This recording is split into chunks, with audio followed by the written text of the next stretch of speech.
I wish all these athletes would shut up about politics and just play sports. And that, unless they believe exactly what I believe, and then in that case, you people, and I do mean you people, need to stop trying to censor their freedom of speech. Harrison Butker, he's just telling it like it is. And if you can't handle it, then that's too damn bad. If there's anyone who knows how to encapsulate the sheer absurdity of the conservative worldview, it's comedian and expert MAGA troll Brent Terhune. And Butker, he's smart. He's got an engineering degree. I call it ED for short, but he's got ED, and he graduated MAGA yelled loudly, and he stood up there at that graduation.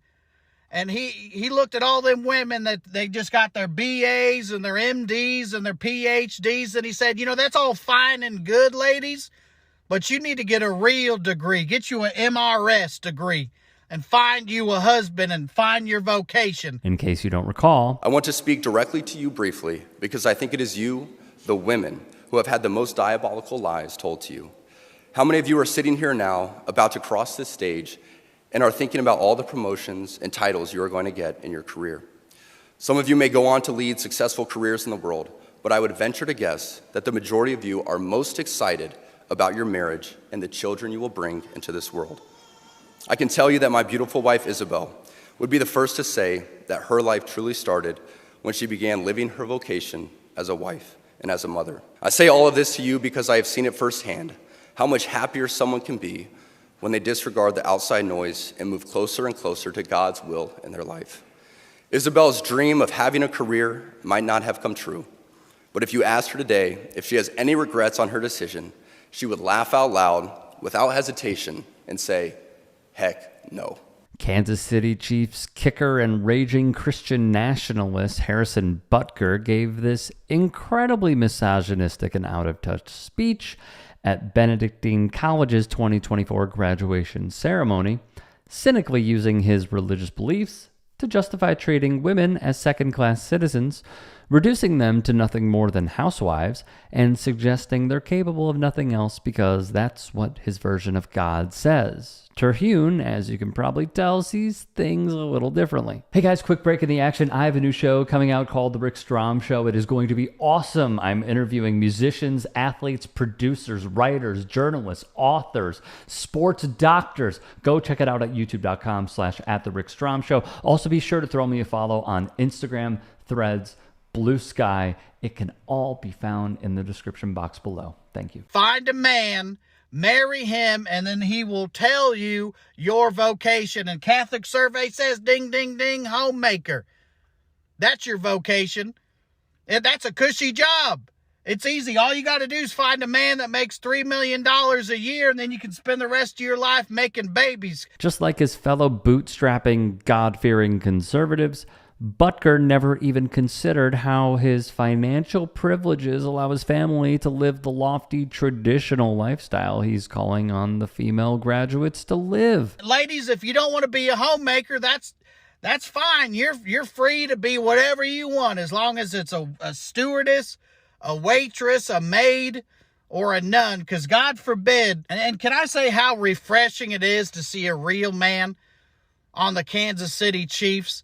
Because a real man, he shouldn't be out gallivanting all over the world in a private jet with his billionaire girlfriend while she shakes her turd cutter on stage. That's a sin. That's a goddamn sin.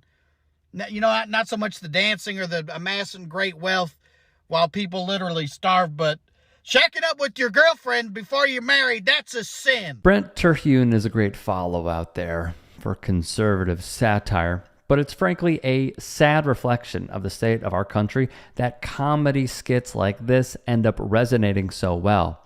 Now, back on Terhune's previous chiding of conservatives for whining about athletes talking about politics, just soak in this comically pathetic picture of Butker visiting Trump in the White House weeks after getting smoked by the Eagles in the Super Bowl.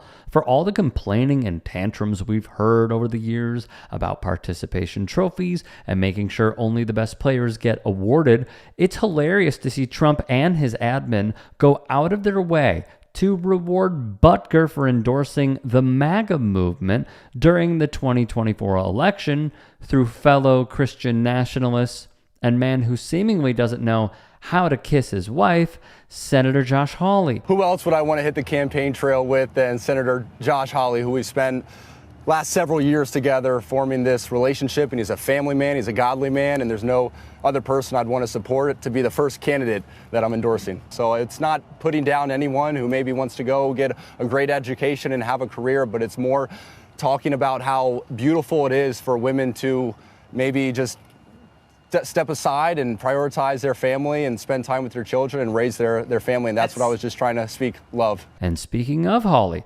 Butker made sure to stop by and visit him for an incredibly awkward photo op, looking like the last two lawyers you should call if you need legal representation. Butker also stopped by for a picture with Trump press secretary and chief propagandist Caroline Leavitt, who is married to and has a child with a man over 30 years older than her. Yet Butker will have nothing to say about a weird age gap like that because they're playing for the same team, nor will he say anything about this woman having a job. He spoke at a Catholic university, and he's entitled to those beliefs. We are also all, though, entitled to say that we stand against everything that he stood for. And I thought it was amusing coming from him with the women's role and the whole thing. And his mom is this accomplished scientist and everything else who was clearly working outside of the home. I don't agree with anything he said. I think it's backwards. I think it's misogynistic. It was homophobic and anti-Semitic as well. Well, I mean, listen, the homophobic stuff, there's no excuse for whatsoever. There's a part of conservative Christianity that doesn't think women should have leadership positions, and they go in and quote scripture and all that. Listen, to me, I don't care where your beliefs come from. Bigotry is bigotry. And saying, well, that's my religious beliefs, well, fine, then your religion's bigoted. It doesn't change anything, in my opinion. So, look, I stand firmly against everything that guy said. Stan Van Gundy, 100% spot on here. Religion is a political tool that can be wielded to justify whatever position you want to, whether it be the racist oppression of slavery or liberation ideology and the advancement of civil rights causes. It all depends on who is wielding it and to what end. If you can and are willing, please become a paid member here at TYT Sports. And or go to tyt.com/join. In addition, you can follow me on Twitter, Instagram, and TikTok. Appreciate it. Have a great day.